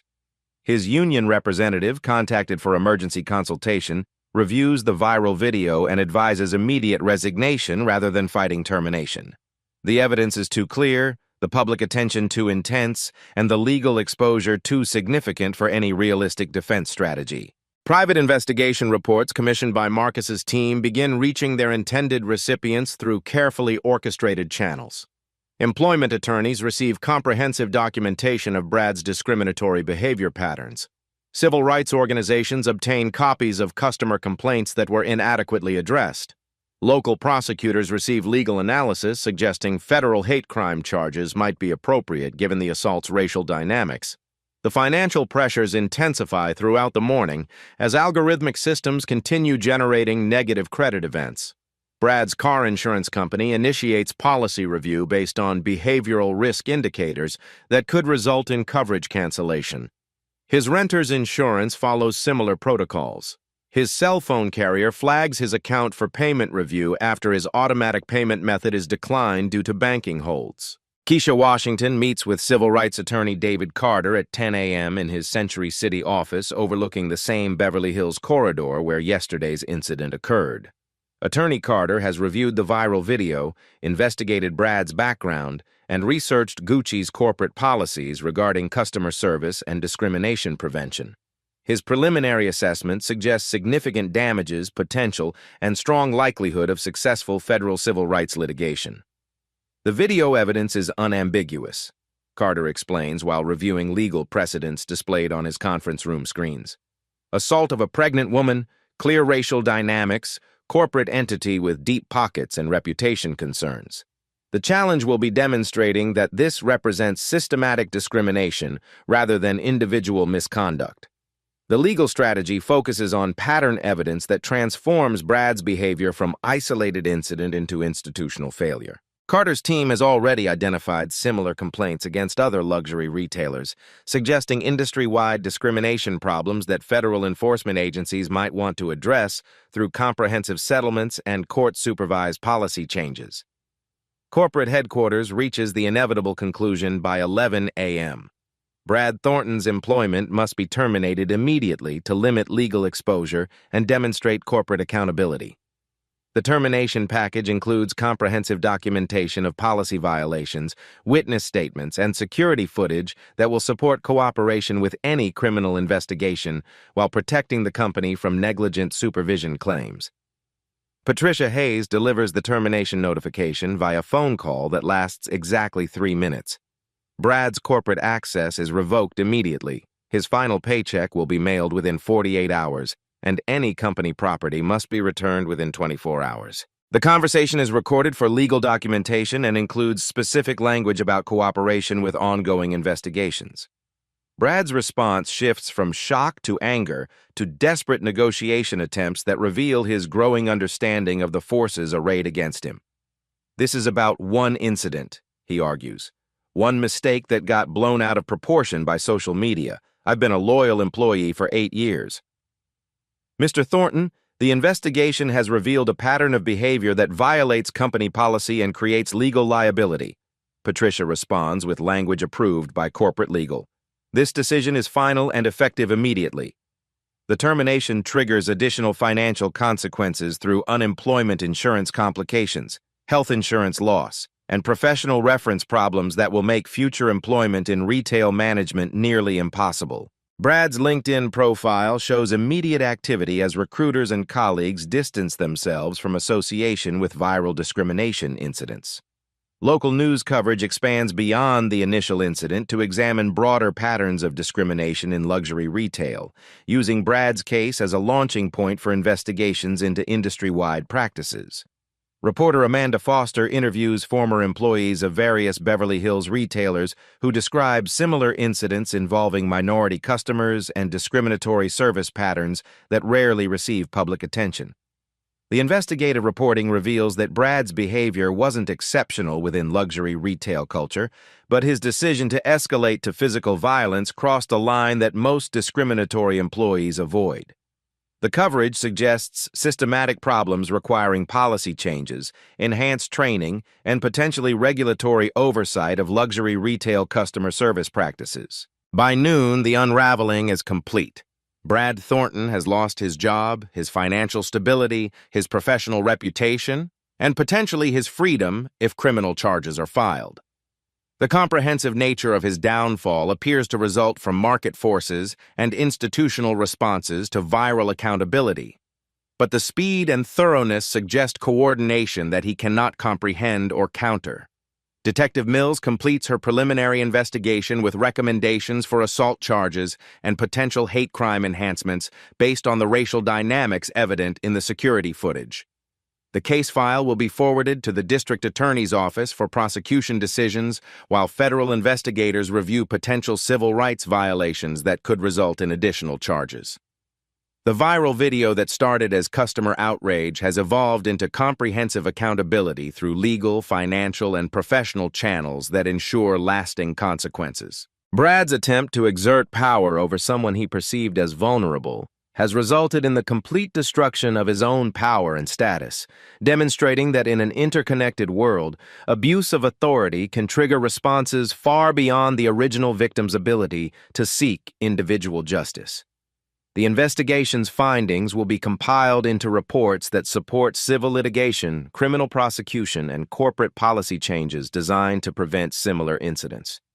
What began as one man's prejudice has become a case study in how viral accountability can transform isolated discrimination into institutional reform, ensuring that the consequences extend far beyond individual punishment to create systematic change. The unraveling is complete, but its implications will continue rippling through luxury retail industry practices, legal precedents, and social media accountability mechanisms that make abuse of power increasingly costly for those who believe their authority protects them from consequences.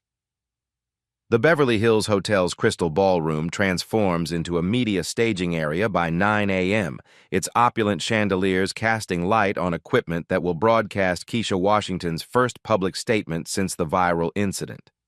47 journalists from local, national, and international outlets arrange cameras and recording equipment, while social media influencers stream live coverage to audiences that collectively number in the millions. The press conference represents a carefully orchestrated moment of accountability that will define the narrative for ongoing legal and social consequences. Keisha enters at precisely 10 a.m., 8 months pregnant now, her presence commanding immediate silence from the assembled media. She wears a navy blue dress that emphasizes her condition while projecting professional authority. Her appearance designed to remind viewers that the victim of Brad Thornton's assault was a vulnerable pregnant woman rather than a threatening adversary. Attorney David Carter flanks her left side, while a representative from the Beverly Hills NAACP stands to her right, creating visual symbolism that frames the incident within a broader civil rights context. "Good morning," Keisha begins, her voice carrying the calm authority that Brad Thornton so catastrophically misread 2 days earlier. "I'm here to address the incident at Gucci Beverly Hills and to discuss what it reveals about systemic discrimination in luxury retail environments that affects countless customers who don't have access to the resources that enabled my response." Her opening statement immediately elevates the discussion beyond personal grievance to institutional analysis, positioning her as an advocate for broader change rather than someone seeking individual vindication. The strategic framing transforms media coverage from sensational celebrity drama into serious examination of discriminatory business practices that require policy solutions. Let me be clear about what happened, Keisha continues, activating a large screen that displays security footage from multiple camera angles. This wasn't a misunderstanding or a personality conflict. This was systematic discrimination that escalated to physical assault when I refused to accept differential treatment based on my appearance. The footage plays in slow motion, each angle revealing details that the original viral video couldn't capture.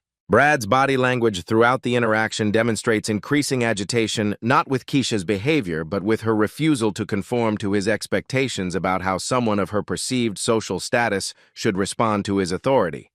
The comprehensive visual evidence removes any ambiguity about the incident's discriminatory nature. The security footage shows a 43-minute interaction in which I was subjected to barriers and verification requirements that other customers did not face, Keisha explains as the video highlights comparative interactions. When I produced valid identification and legitimate credit cards, additional obstacles were created. When I remained professional despite these barriers, the situation escalated to physical violence. Attorney Carter steps forward to address the legal dimensions that transform personal injury into federal civil rights violation.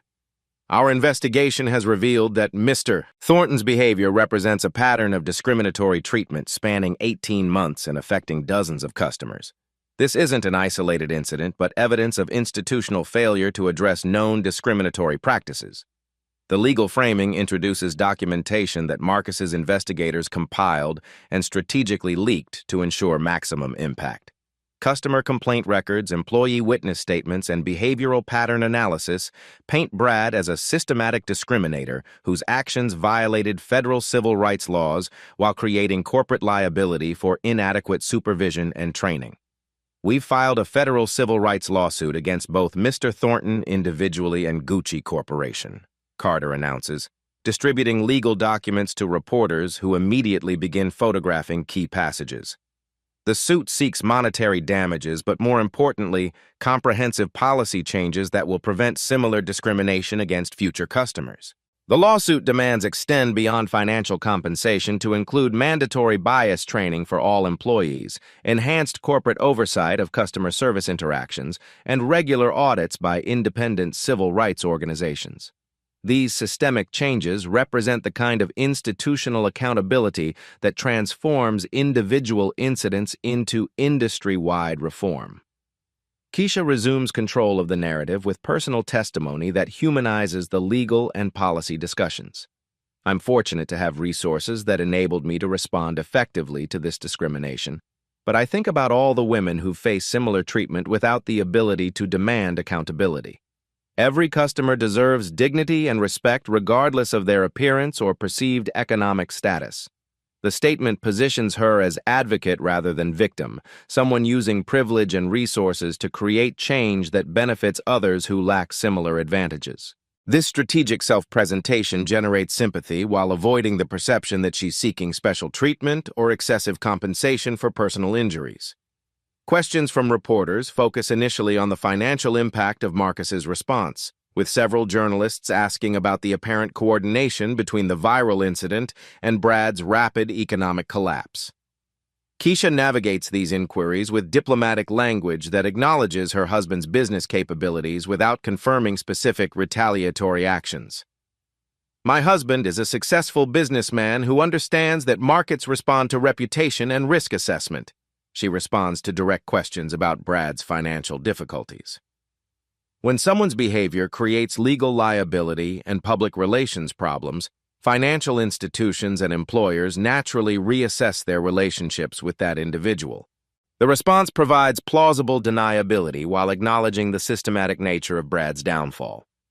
Keisha's language suggests that Brad's consequences result from market forces and institutional policies rather than personal vendetta, maintaining legal and ethical boundaries while confirming that powerful people face accountability when they abuse vulnerable individuals.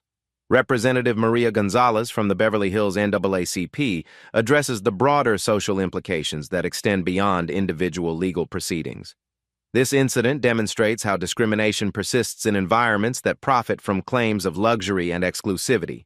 When maintaining standards becomes code for racial gatekeeping, we need federal intervention to protect civil rights.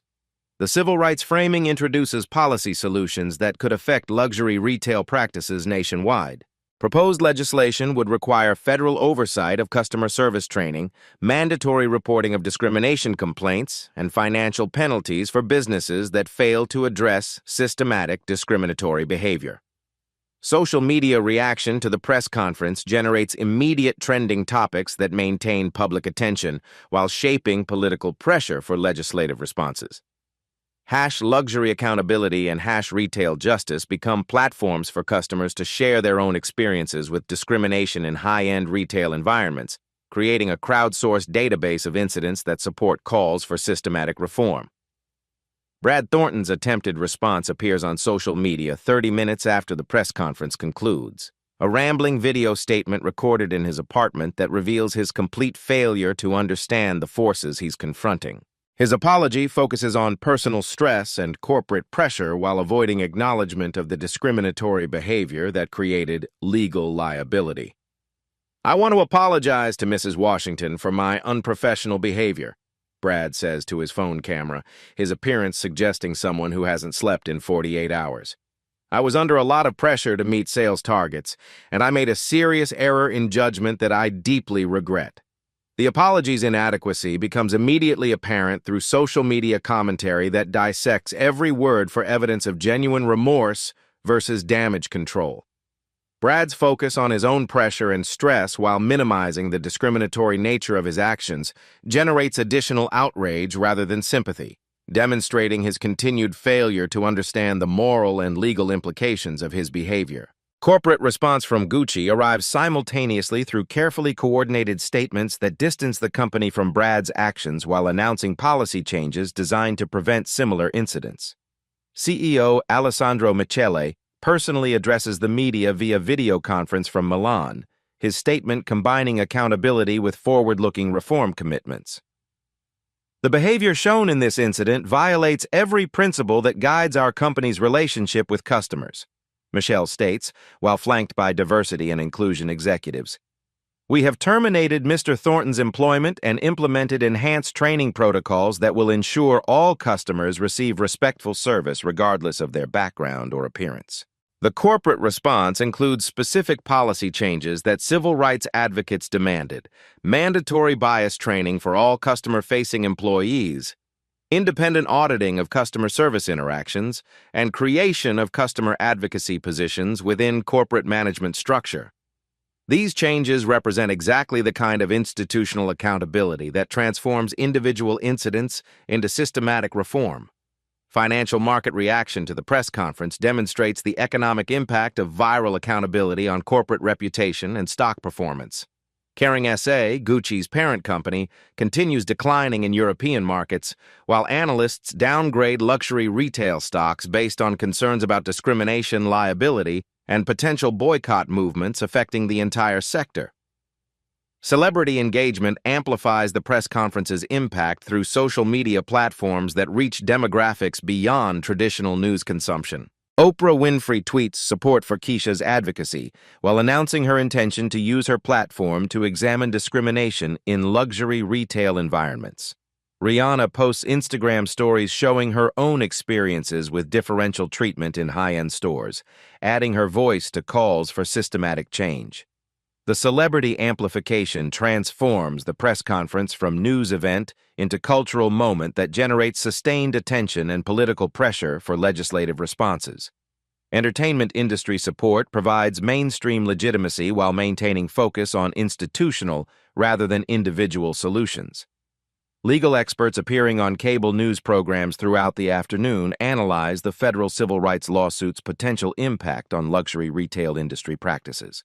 Constitutional law professor Rebecca Martinez explains how successful litigation could establish precedents that require enhanced corporate oversight of customer service training and create financial incentives for preventing discriminatory behavior. This case represents exactly the kind of systematic discrimination that federal civil rights laws were designed to address, Martinez explains during a CNN interview.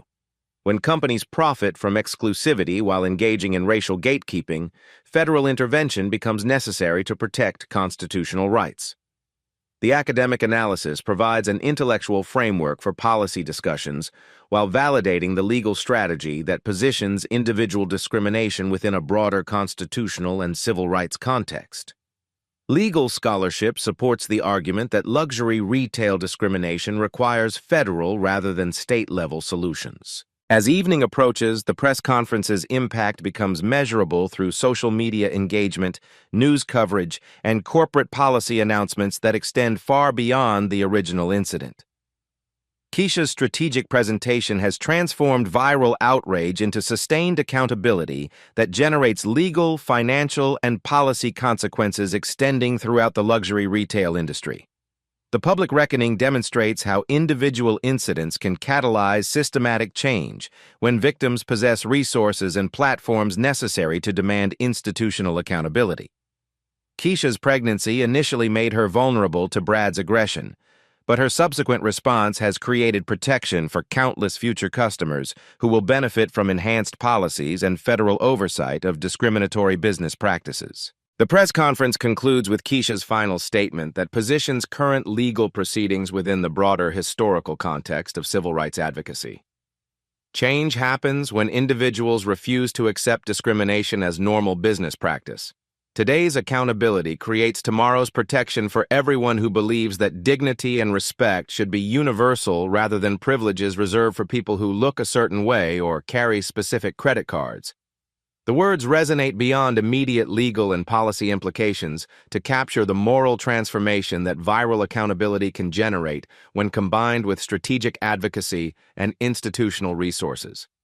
What began as one woman's shopping experience has become a catalyst for examining and reforming discriminatory practices that affect millions of customers who deserve equal treatment regardless of their appearance or perceived economic status. 6 months later, the Beverly Hills morning sun casts long shadows across Rodeo Drive as shoppers begin their daily pilgrimage to luxury boutiques that now operate under federal oversight and enhanced civil rights protections. The street looks identical to casual observers, but institutional changes implemented after the Gucci incident have transformed the customer experience in ways both visible and subtle. Diversity training certificates hang in employee break rooms. Customer service interactions are monitored by independent auditors, and complaint resolution systems ensure that discrimination reports receive immediate corporate attention.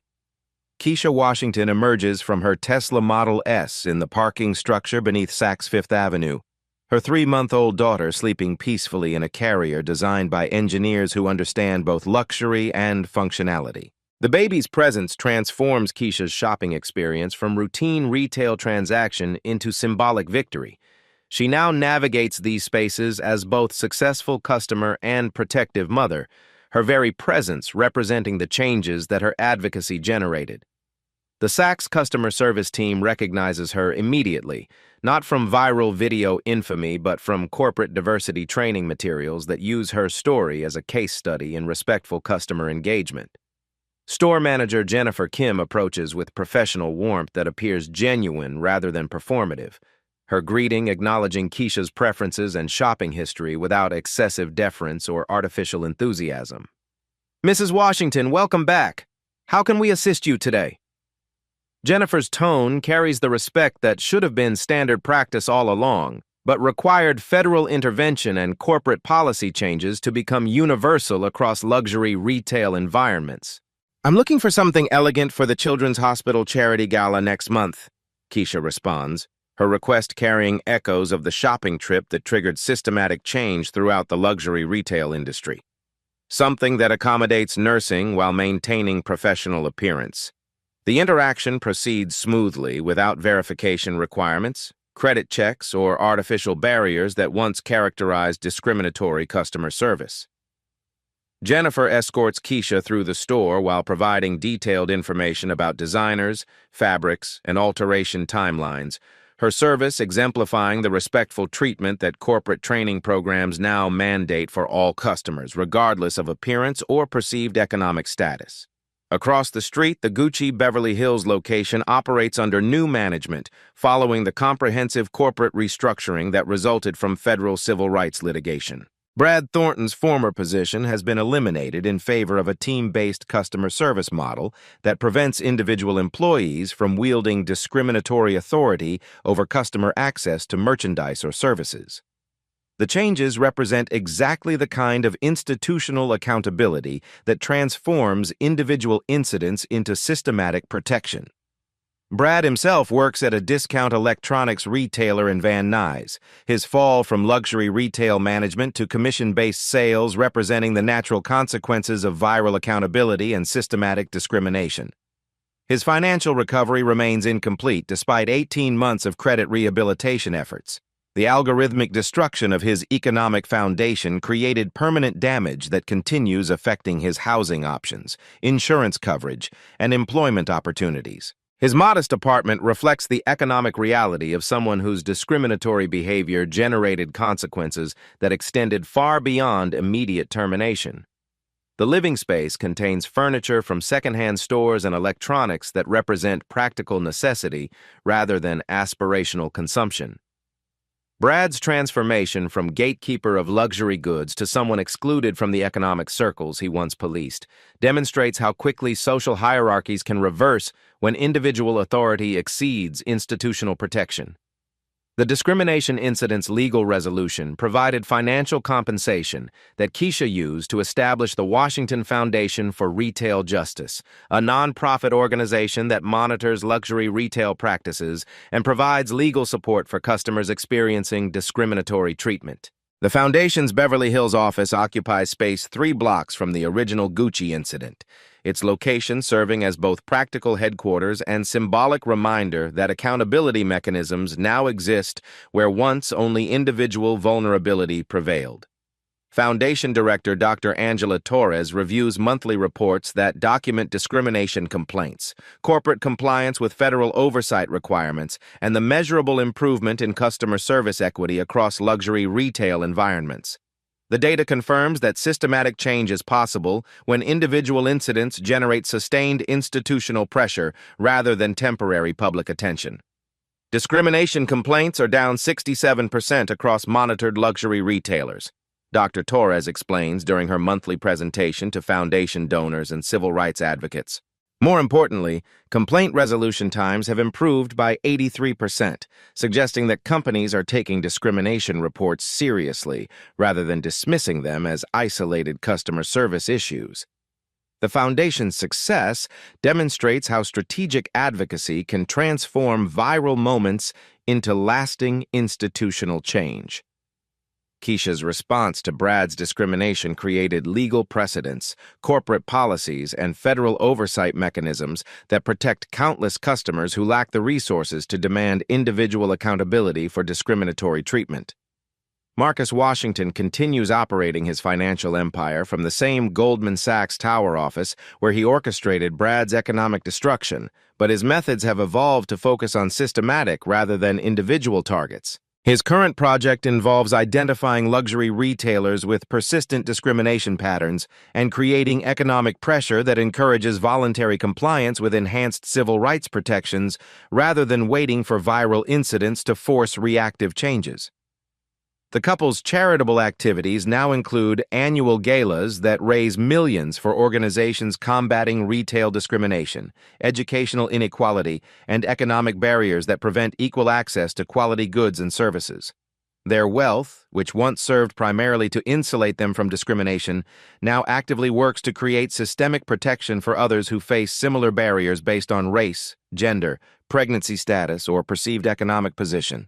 This year's Children's Hospital Gala, scheduled for the Beverly Hills Hotel Ballroom where Keisha held her press conference, will feature entertainment by artists who publicly supported the retail justice movement and speeches by civil rights leaders who used the Gucci incident as a launching point for broader discrimination reform efforts.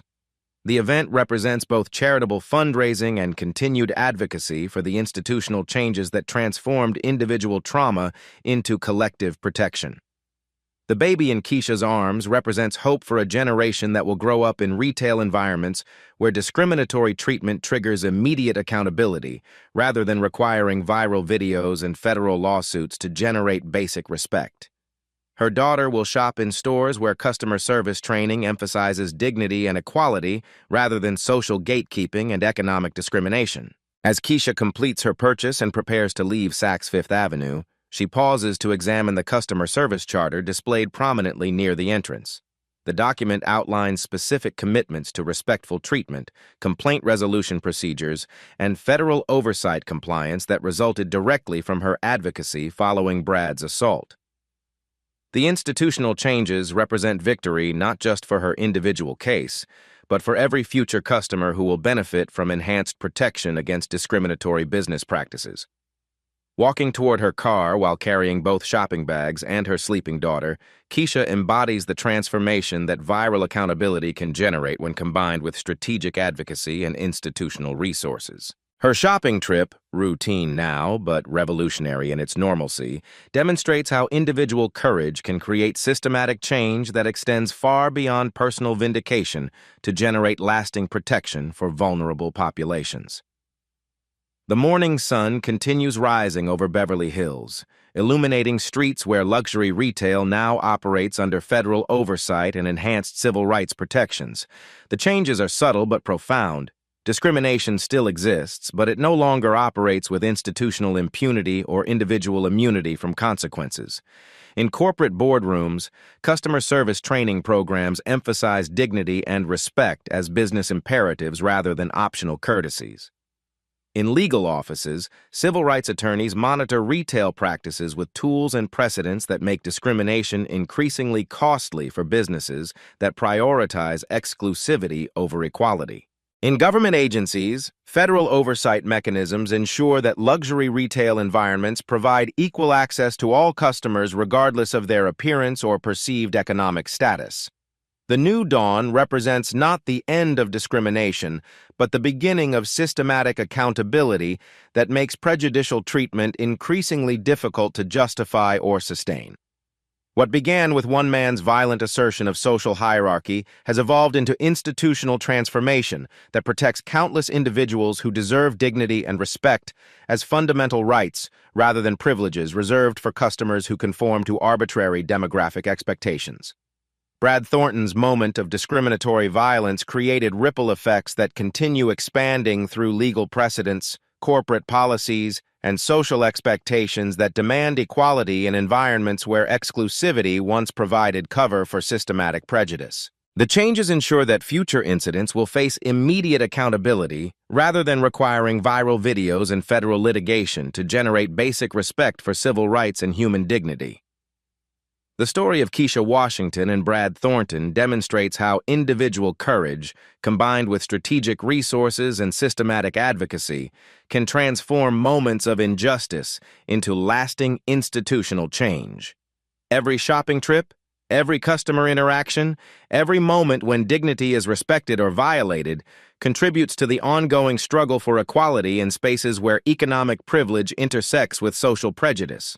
The new dawn continues rising, illuminating possibilities for a world where luxury and respect are not mutually exclusive, where customer service means serving all customers equally, and where the consequences of discrimination extend far beyond individual incidents to create systematic protection for everyone who believes that dignity should be universal rather than conditional. What do you think about this transformation from individual injustice to systematic change? Have you experienced discrimination in retail environments? Share your thoughts in the comments below, and don't forget to subscribe to Black Tales Stories for more stories about justice, accountability, and the power of standing up against discrimination. Like this video if you believe that everyone deserves respect, regardless of their appearance, and share it with someone who needs to hear this message of hope and systematic change. Your engagement helps spread awareness about retail justice and supports continued advocacy for equal treatment in all customer service environments.